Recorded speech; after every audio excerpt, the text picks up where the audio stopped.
Good morning. So here's the plan.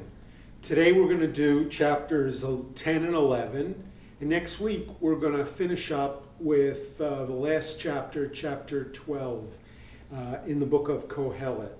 So let's go right into it. We're on Perek Yud, chapter 10. If you've got the booklet, it's in page 73. And one of the things that Kohelet is doing is he is bringing us a number of proverbs, pitgamim, one-line essences of wisdom. And remember, this is in the genre of wisdom literature. And generally what you had was an instructor, a teacher who was hired by the upper class to teach his sons. And the easiest way to teach somebody is not so much from a textbook, but by giving them one-liners that they can remember, which stick in the head and which you can compress all of the wisdom into this one line.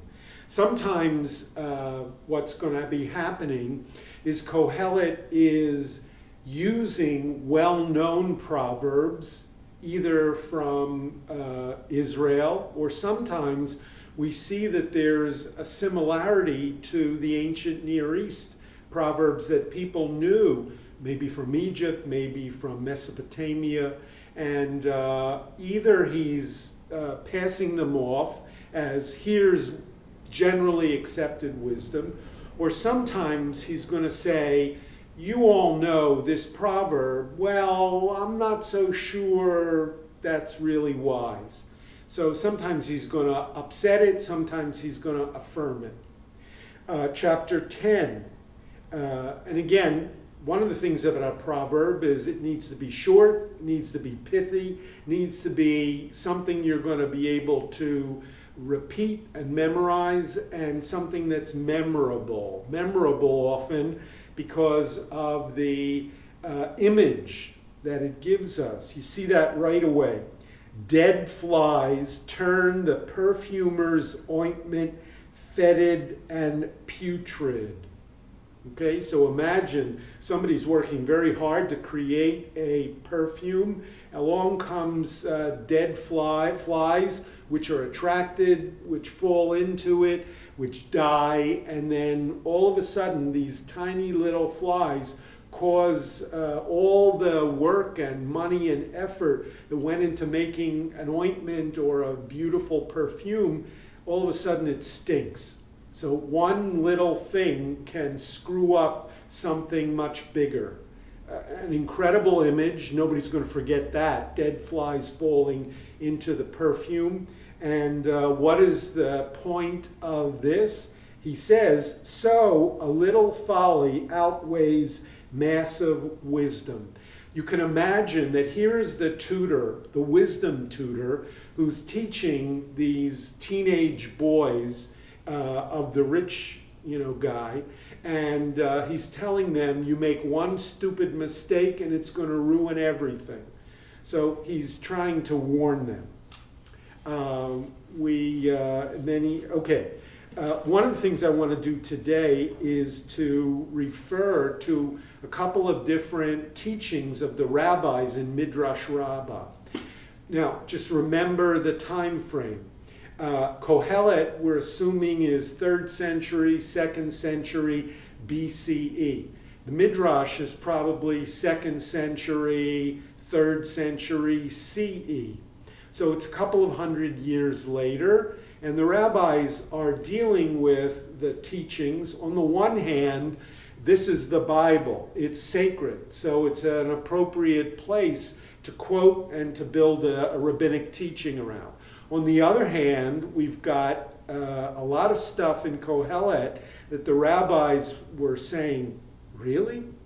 I mean, that's what we're teaching, that's what the Bible is all about. So they're going to have to take what sometimes doesn't seem an appropriate Jewish teaching and find something spiritual and deeply Jewish. So How about this? The Dorshei Rishumot. It's the name of a school of allegorical interpreters of the Bible. They say, a person is judged by his majority. In other words, the majority of his deeds. And he should always estimate himself as half meritorious and half guilty. Very appropriate for the week between Rosh Hashanah and Yom Kippur. You should always work under the assumption that on your balance scale, you've got 50% good deeds, mitzvahs, 50% chataim, sins, and that the very next thing you do is going to tip the scale one way. That's how you should always think about yourself during this period of judgment. If he performs one precept, one good deed, happy is he for making the scale of merit incline in his favor. And if he commits one transgression, woe to him for making the scale of guilt incline against him. Rabbi Shimon ben Elazar said, because of an individual is judged by his majority, the world is judged by its majority. On account of the single sin which he commits, he deprives himself and the world of much good. So you say, what do I care about this?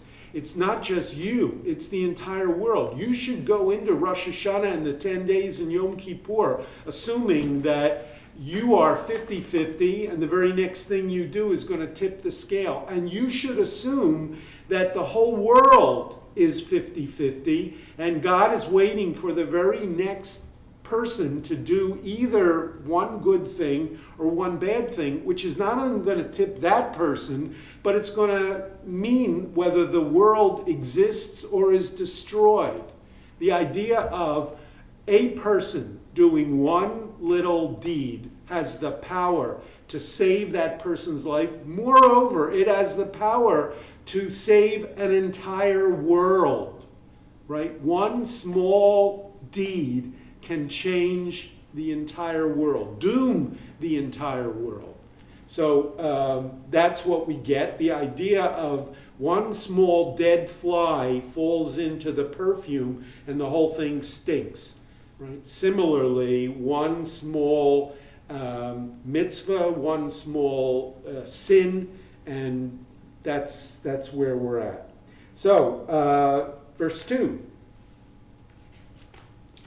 A wise man's mind tends toward the right hand, a fool's toward the left. Going back to the prejudice, there's something wrong with the left, with left-handed people. And look, even in our own lifetimes, people, if a kid tried to be, showed that he was a lefty, you'd put the pencil in the right hand. You don't want a lefty. Maybe only now we're beginning to realize that wasn't right or so smart, but 2,000 years ago, that's what Kohelet also believed, that right and left, good and bad.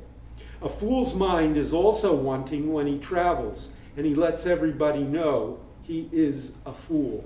So it's not just the people who know you. When you go clean and fresh into a new place and people see you, you open your mouth, and all of a sudden nobody doubts whether you're wise or stupid. So don't prove to everybody how stupid you are. Better to keep your mouth shut. Or if you got to talk, think twice before you say anything so that you don't look like the fool. And again, imagine the wisdom teacher teaching these teenage rich boys all of these lessons. Verse 4, if the wrath of a lord flares up against you, don't give up your post. For when wrath abates, grave offenses are pardoned. So it seems that he's going back to the political comments that he made last week, the week before, when we saw the idea, don't mess around with the king, don't get on his bad side. Here, if he seems to be giving another side of the thing. Just because the king gets angry, don't say, I'm out of here, I'm resigning. You know what? Kings change their mind. Don't quit too soon, because there's a history of kings realizing, hey, if I get rid of that guy, who am I going? I'm going to have to break somebody new in. I might as well keep the guy and forgive him. And maybe, we go back to the story of Joseph and the butler who was first imprisoned by Pharaoh, but ultimately was restored. So yes, you could. The king could get angry. He could punish you, but you know what? Ultimately, the king may pardon. By the way, Rashi, trying to find a more religious than a political meaning here, says when it talks about the Lord, lowercase l, it really means the Lord, uppercase l. The word in Hebrew is moshel, which really means a ruler. But Rashi, trying to find something religious and not just political, says that we're talking about God. If God gets angry at you, don't give up. In other words, there's an opportunity to go back to God, to say you're sorry. God, too, just like that king, will give you a second chance and ultimately will pardon you. Some people might think, I'm in big trouble, I committed a sin, God is angry. There's no reason for me to do any good anymore. I'm doomed. I might as well just continue my life of doing bad. But as Rashi interprets Kohelet, it's, no, God will forgive. You're never too far gone. Verse 5, here is an evil I have seen under the sun, as great as an error committed by a ruler. Folly was placed on lofty heights, while rich men sat in low estate. I have seen slaves on horseback and nobles walking on the ground like slaves. Remember, this is the tutor teaching the upper class rich kids. And he tells them, you know what's really a shame? It's a shame when good people like you and your father, with money, with position, ultimately when things turn. And what's even worse is when we see those poor slobs who seem to do well. They're on horseback riding around like they're, big shots. And us poor people, us rich people, we're left, walking around on our without the horses. So here you have a sense of caste. I'm not sure this is a good Jewish value, but this is what the wisdom teacher was teaching these kids. Yeah, guys, it's really a shame when one of you, ultimately the world flips upside down and one of those poor people somehow makes it to the top. That's a terrible thing. So he's affirming his idea of the way the world should work. We belong up there, they belong down there. We don't like it, but that's what those people believed, and he was teaching it. Verse 8, he who digs a pit will fall into it. Again, a proverb. The idea is what goes around comes around. The idea is karma. This is the biblical way of expressing that. If you dig a pit, you're ultimately going to fall into it. So be careful. Be careful what you do, because it's going to come back on your head. He who breaches a stone fence will be bitten by a snake. People often built stone fences by placing one rock on top of another, which meant that it wasn't sealed, it wasn't cemented, it was very porous. And in that particular place where they lived in the land of Israel, you would find scorpions, you would find snakes, and they would slither in and find some kind of home or refuge in this. So be careful when you're sticking your hand on this stone fence, because you're likely to be bitten by a snake or a scorpion. He who quarries stones will be hurt by them. He who splits wood will be harmed by it. Whatever you do, it can ultimately come back at you. If the axe has become dull and he has not whetted the edge, he must exert more strength. In other words, if you don't keep your axe sharp, then the only way you're going to chop down that tree is to swing harder.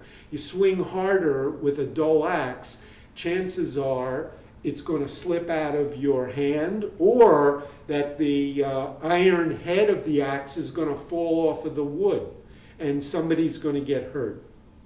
Thus, the advantage of a skill depends on the exercise of prudence. Doesn't matter if your father is rich. If you don't use your money in a constructive way, then you're going to lose it. So keep your axe sharp. Keep your powder dry.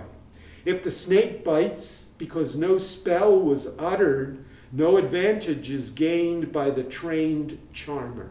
Again, it seems to be another proverb, and he's teaching the kids, yes, we believe in snake charming. There's snakes all over the place. Yes, it is possible to charm a snake, whether it's by music or whether it's by hypnotizing it with your emotions, right? And if you had that skill, but you don't use it, and the snake comes and bites you, what's the point of having the skill?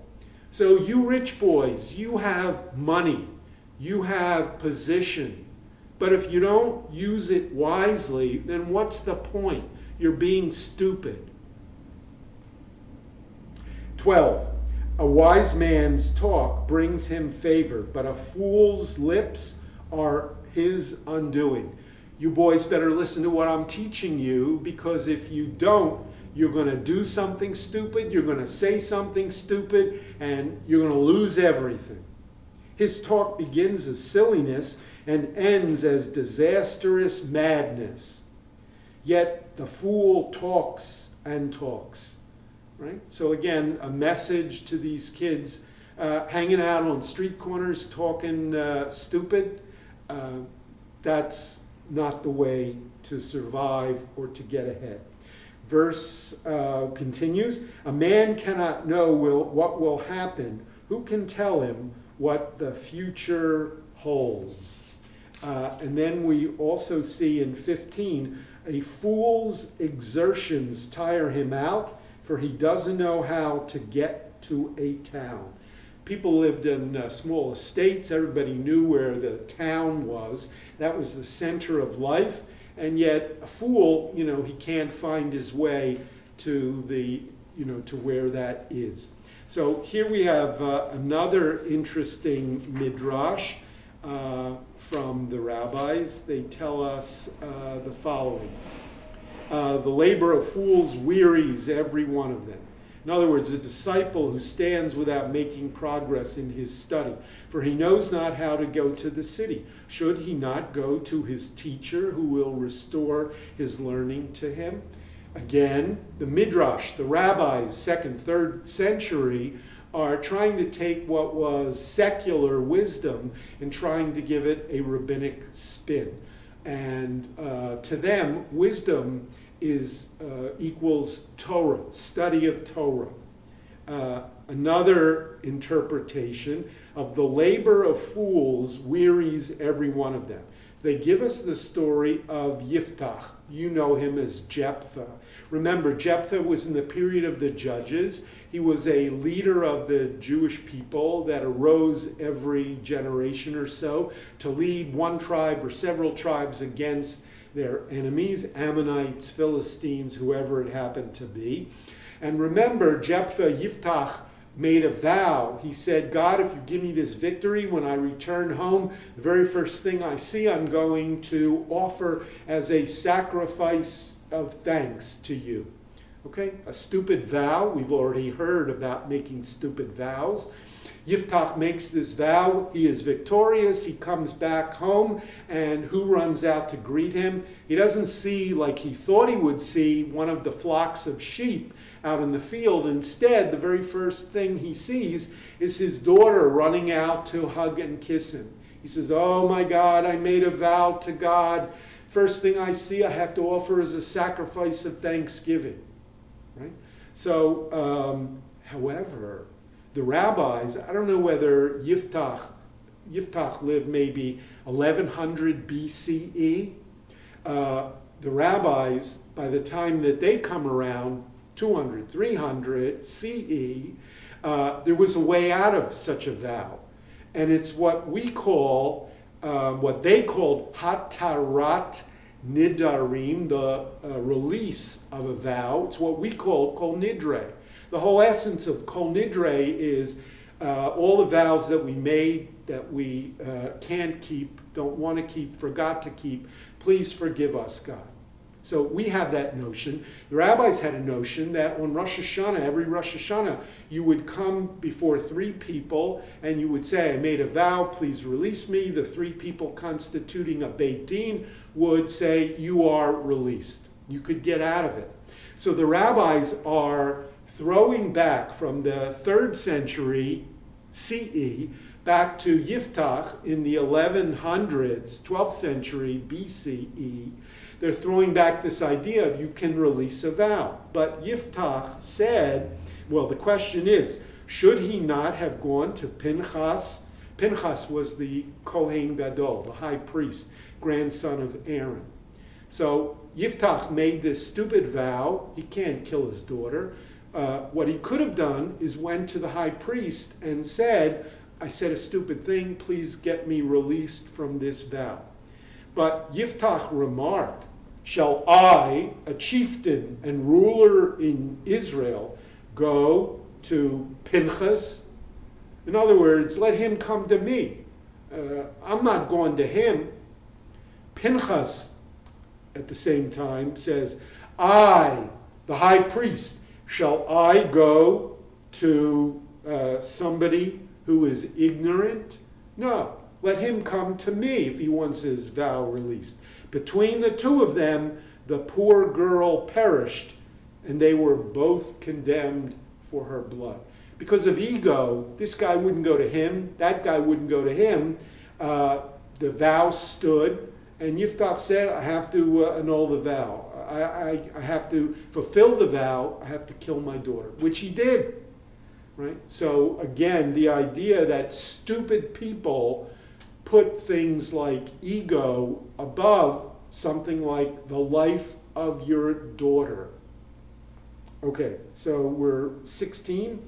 Alas for you, O land, whose king is a lackey and whose ministers dine in the morning. In other words, we're really sad if we have a situation where the king appoints advisors who use their position to sit around and to show off how wealthy and how fortunate they are.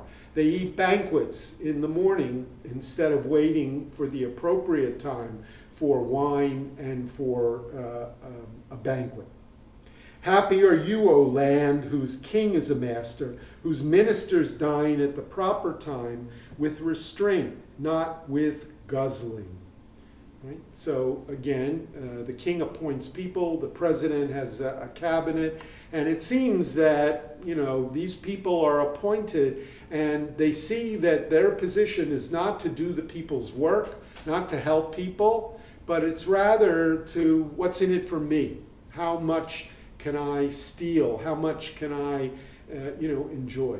Even in Israel right now, because of political considerations, they had to appoint between this party and that party.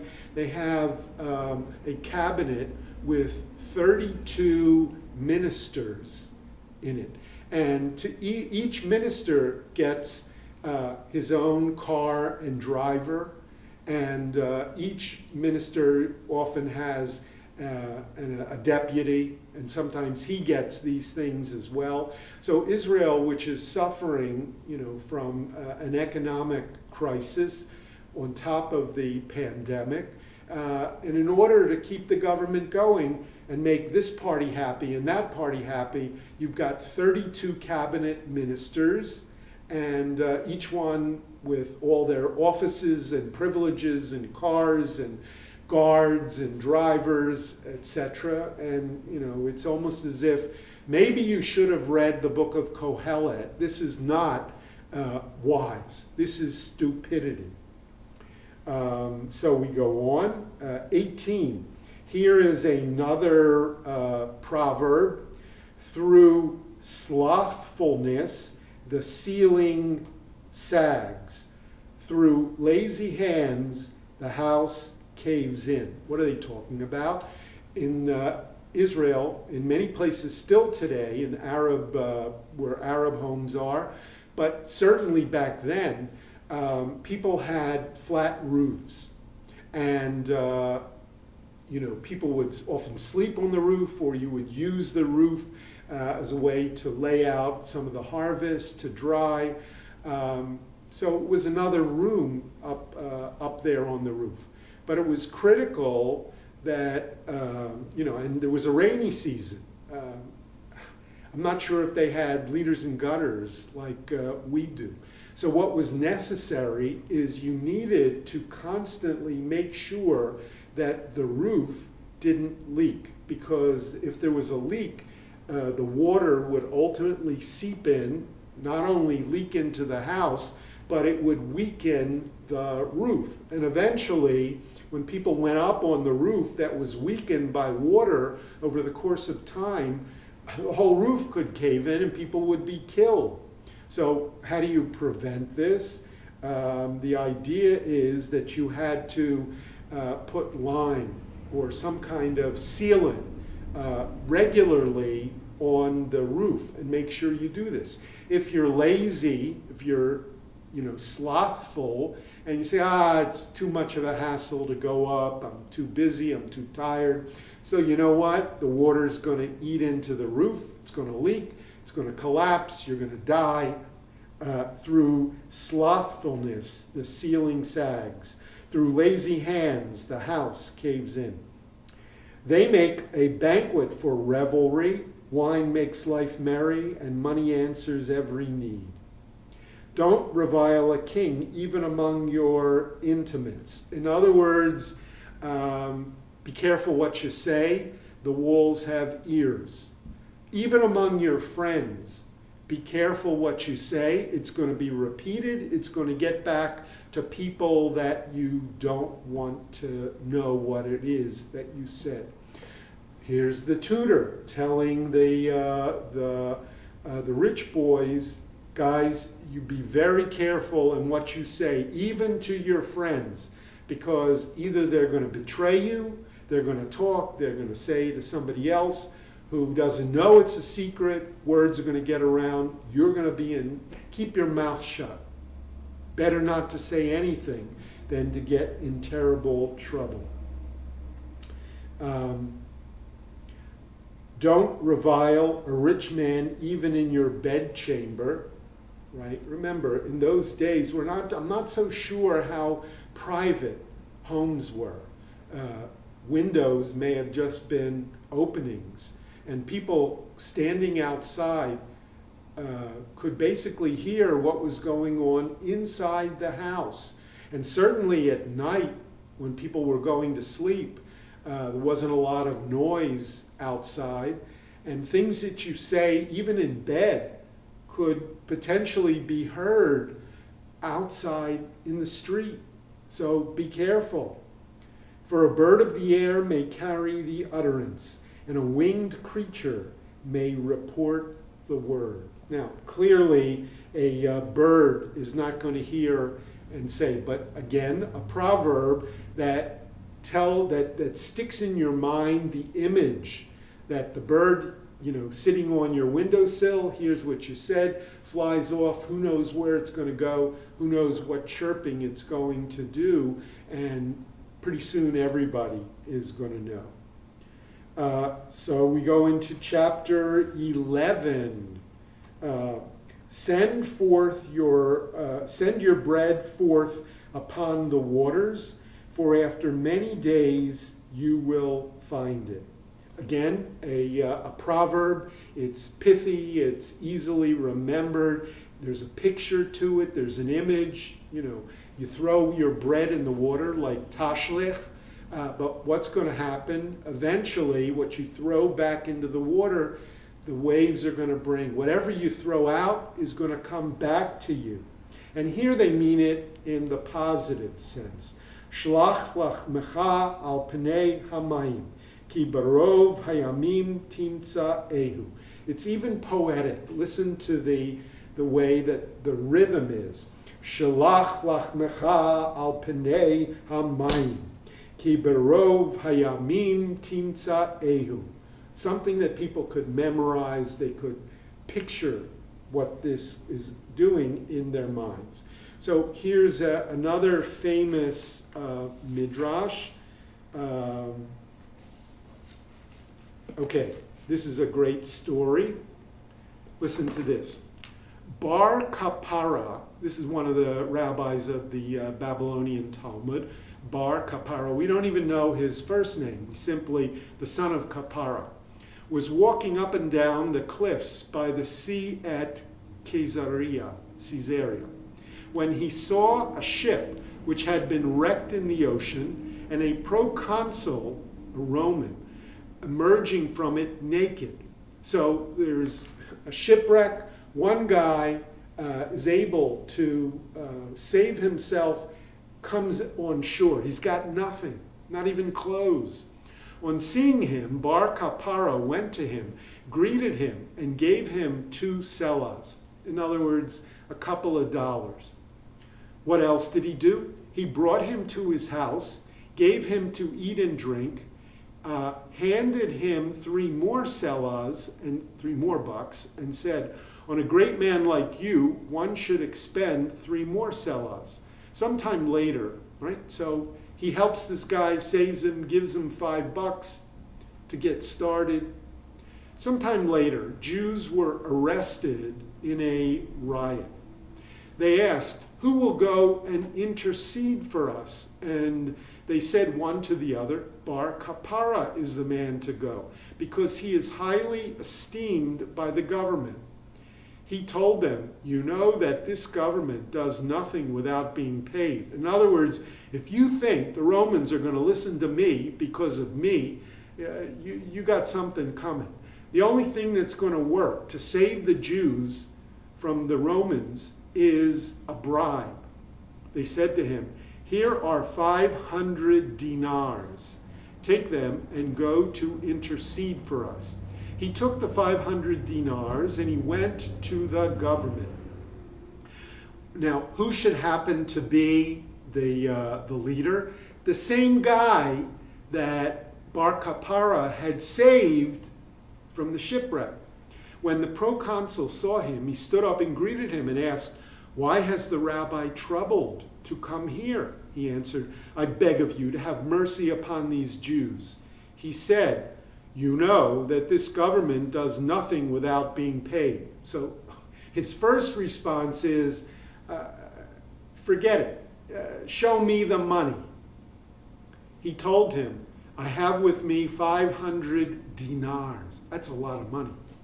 Take them and intercede for us. He replied, and listen to what the answer is. These dinars are pledged to you in exchange for the 5 selas which you gave to me. In other words, you're giving me $5,000 as a bribe. You keep the $5,000, you personally. That is a payment for the $5 you gave me when I was near death and down and out. So the $5 has now turned into $5,000. Your people are spared in return for the food and drink which you provided me in your house. And as for you, go in peace and great honor. They applied to him the text, cast your bread upon the waters. So in other words, there's the idea of do people a favor. Why? You might think because it's the right thing to do, because it's a mitzvah. Do people a favor because one day you may need them. What's the story of the lion with the thorn in its paw, and he didn't kill the little animal, said, one day I may be able to help you, right? And then now the lion has this splinter or a thorn, and the little animal is able to, so because he had helped, the lion had given this little animal, mercy and didn't kill him and eat him, now he's being repaid for his kindness.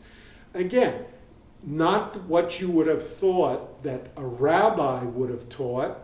Do good deeds because that's what God wants. Do good deeds because it's a mitzvah. No. The rich tutor tells the boys, do good deeds, give to charity, because you never know, you might need it, and it's good to have a lot of friends in a lot of places. Well, whether we like the reason or not, we understand where the reason comes from. And this is it's the same, do a mitzvah. Why you do it depends on who you are, where you are, but do the mitzvah nevertheless. So we're continuing with verse 2. Distribute portions to 7 or even to 8. For you cannot know what misfortune may occur on earth. And don't just think, I'm going to do one good deed and that'll be enough. As many as possible. You need as many friends and need as many people in your Rolodex to call on when you're in trouble as possible. That's what the tutor is teaching the rich kids. Verse 3, if the clouds are filled, they will pour down rain on the earth. He's giving him simple wisdom that this is the way life works. If a tree falls to the south or to the north, the tree will stay where it falls. If one watches the wind, he will never sow. And if one observes the clouds, he will never reap. If you're a farmer and you open, should I go to work today? Is it going to rain on me? I don't know. Maybe it might rain, it might not. You know what, I'm going to play it safe and I'm going to stay home because it might rain and I'll get wet and that won't be pleasant. What Kohelet is teaching the rich kids is don't sit around and say, when conditions are perfect, that's when I'll do what I have to do. You never know what the conditions are going to be. So therefore, do whenever you can. If it's not pouring, then get off of your butt and get out there and do what needs to be done. Verse 5, just as you do not know how the life breath passes into the limbs within the womb of the pregnant woman, so you cannot foresee the actions of God who causes all things to happen. Again, we don't know what's going to be with a pregnant woman, with her child. So too, you don't know, just because it looks cloudy, you heard bad things. Get out there and do whatever you can, whenever you can. There's a very famous teaching in the Midrash, goes like this. 7 things are concealed from man. What are those 7 things? There are 7 things that we're never going to figure out. The fact that they come up with 7 sort of means that it's artificial. Maybe there's 5, maybe there's 12, but 7. Let's pick 7 because that's a good number and maybe we could remember. Number 1, the day of death. Nobody is going to know how long they're going to live, right? Don't think, forgive me, Ruth Bader Ginsburg thought she was going to make it until the next president was elected and could replace her with somebody. It doesn't work that way. Okay? So the day of death. Number 2, the day of consolation from his troubles. We don't know how people will deal with tragedy or with death or with sadness. Some people are able to bounce back. Other people are crippled and devastated by tragedy, and they can't move on. And you can't say, this is Dr. Kubler-Ross. These are the stages of grief, and this is how long each stage takes. And you're going to go through stage 1, and then you're going to go through stage 2, and then finally, at this point in time, you're going to reach the final stage, and then you're going to be fine. We don't know. Everybody's different, and there's no math to this. The profundity of divine judgment. In other words, we never know. We will never figure out why, we've said this before, why the wicked prosper, why the good suffer. That's something that's in the hands of God, and can't figure it out. Don't even try. The source from which one will profit in business, you never know whether, this is a sure thing, I'm going to be a millionaire, or you do something else that seems stupid and you become a billionaire from it. We never know. We can never figure out for sure, this is the sure thing. What is in the heart of his fellow? In other words, you think you know other people, you don't. You don't know what somebody else is thinking or feeling, even people that are close to you, even people that are your intimates. Also, what is in a woman's conception? In other words, they were saying, Kohelet was saying in the year 200, he was saying a woman's pregnant. The only way you're going to figure out whether it's a boy or it's a girl is when the baby is born. Clearly, they had never heard of sonograms.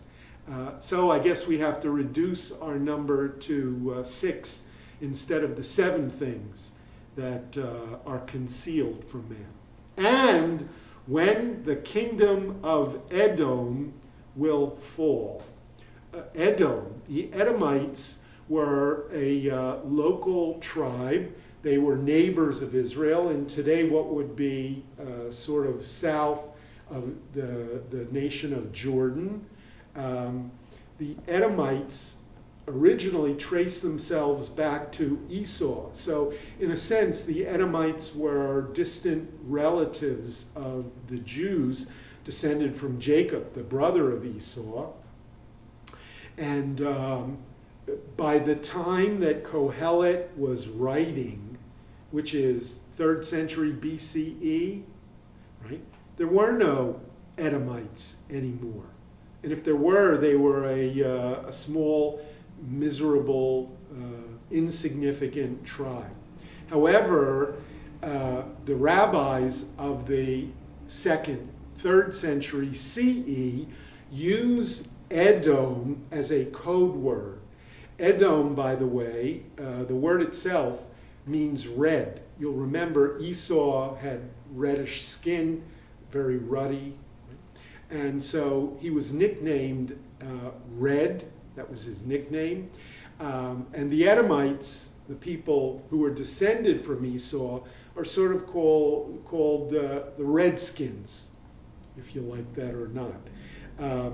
And by the time that the rabbis come around, they use the word Edom. The Edomites are no longer a threat to the Jews.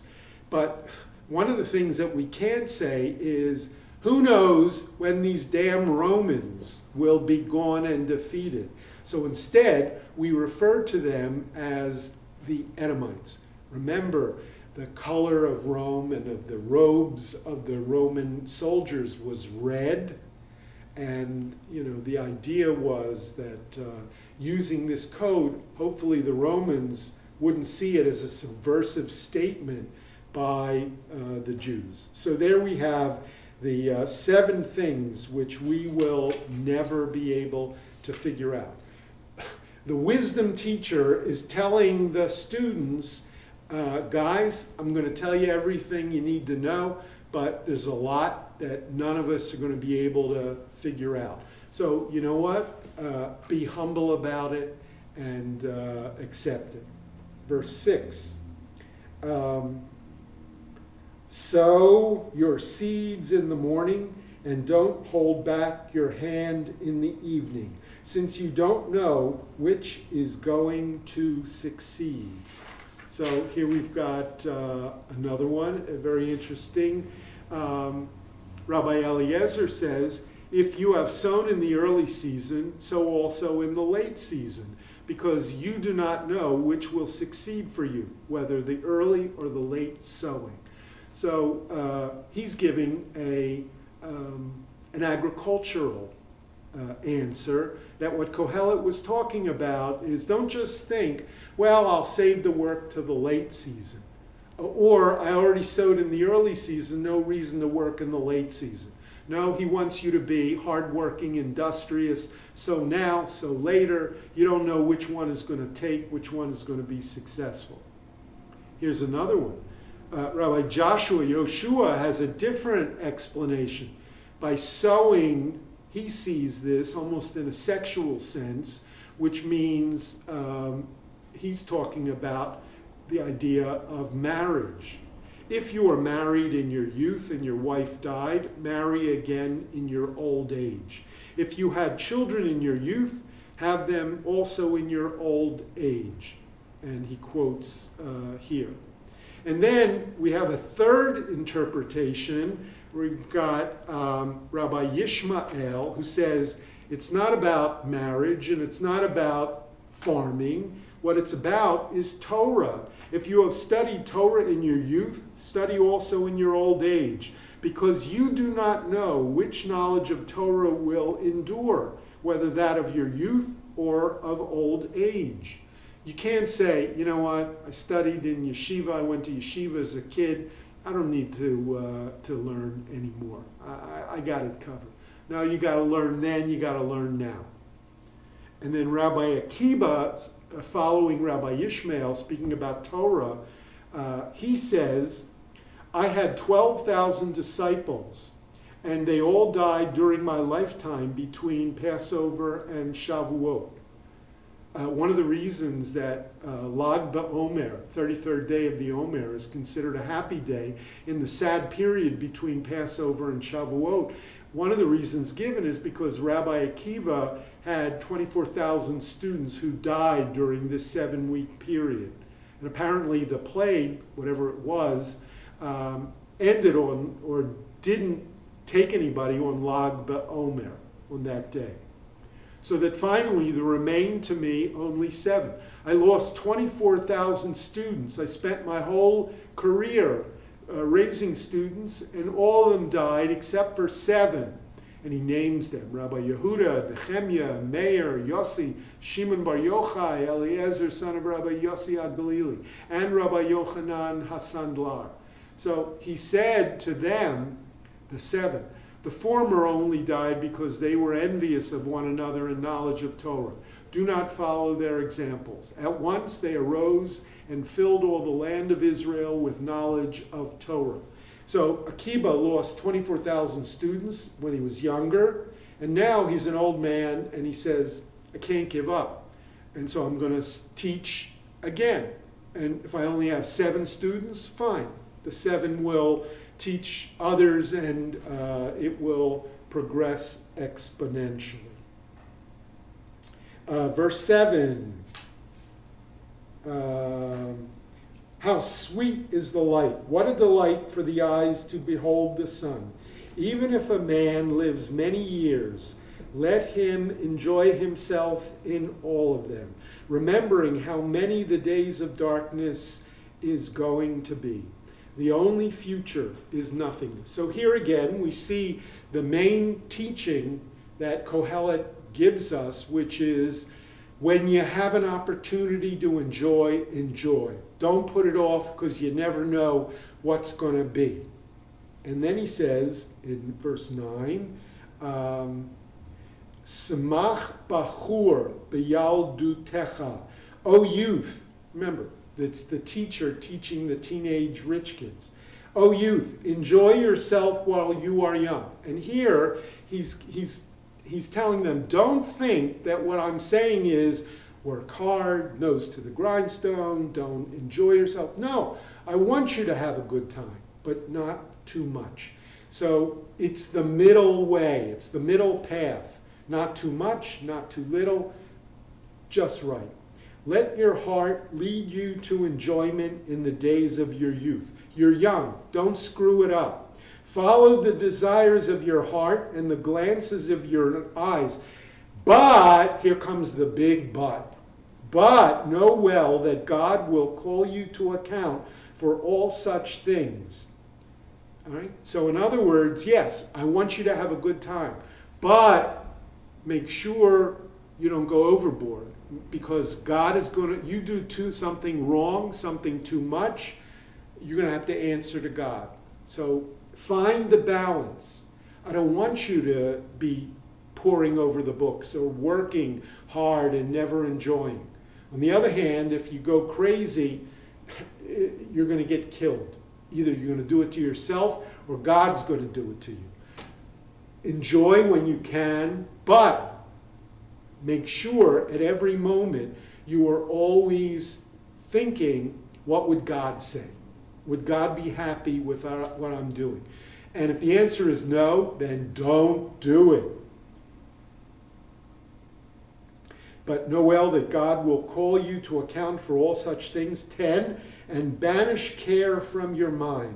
Pluck sorrow out of your flesh. I don't want you to go around like me, maybe, who is always thinking about wisdom and life has no meaning and what's the difference between death and life. We're all going to end up. No, I want you boys to have a good time, but don't overdo it. For youth and black hair are fleeting. We can only imagine Kohelet, an older guy, gray hair, white hair. He's looking at these boys and the idea of the black hair, meaning their youth. One day you're going to be like me, and it's going to be too late. So enjoy now while you can, but remember, you always will have to answer to God. So that takes us to our last chapter, which we will conclude next week, and I think we'll find something very surprising in chapter 12. I'll see you then.